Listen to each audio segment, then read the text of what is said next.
மிகப்பெரிய கோடீஸ்வரர்களுக்கு இரண்டாவது மனைவியான நடிகைகள் பற்றி பார்க்கலாம்.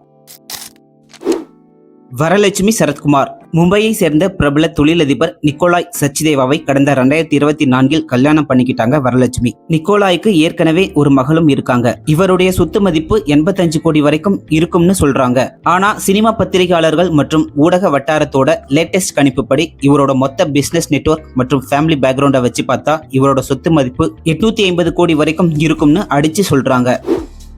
கரீனா கபூர் பட்டோடி பரம்பரையோட நவாபும் கோடீஸ்வர நடிகருமான சைஃப் அலி கானோட முதல் திருமணம் விவாகரத்தில் முடிய இரண்டாவதா கரீனா கபூரை கல்யாணம் பண்ணிக்கிட்டாரு. இவரோட மொத்த சொத்து மதிப்பு 1200 கோடிக்கும் மேல் இருக்கும் என சொல்லப்படுகிறது.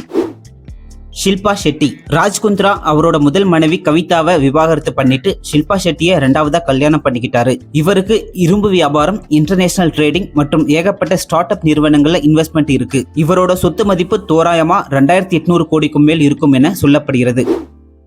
வித்யா பாலன் நடிப்பு அரைக்கின்னு சொல்லப்படுகிற Vidya Balan UDV motion pictures அதிபரும் கோடீஸ்வரருமான சித்தார்த் ராய் கபூரை கைப்பிடிச்சாங்க. சித்தார்த்துக்கு இது 3வது கல்யாணம். இவரோட மொத்த சொத்து மதிப்பு 2800 கோடிக்கும் மேல் இருக்கும் என பிசினஸ் மீடியாக்கள் சொல்றாங்க.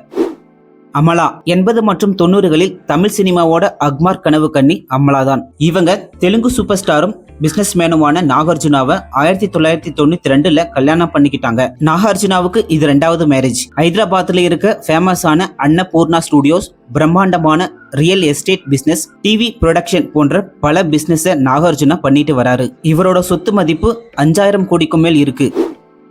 ராணி முகர்ஜி இந்தியாவோட one of the biggest cinema production ஹவுஸான யாஷ் ராஜ் பிலிம்ஸ் முதலாளி ஆதித்யா சோப்ராவை தான் ராணி முகர்ஜி கல்யாணம் பண்ணிக்கிட்டாங்க. ஆதித்யா சோப்ராவுக்கு இது 2வது கல்யாணம். இவரோட சொத்து மதிப்பு கிட்டத்தட்ட 7400 கோடிக்கும் மேல் இருக்கும் என சொல்லப்படுகிறது.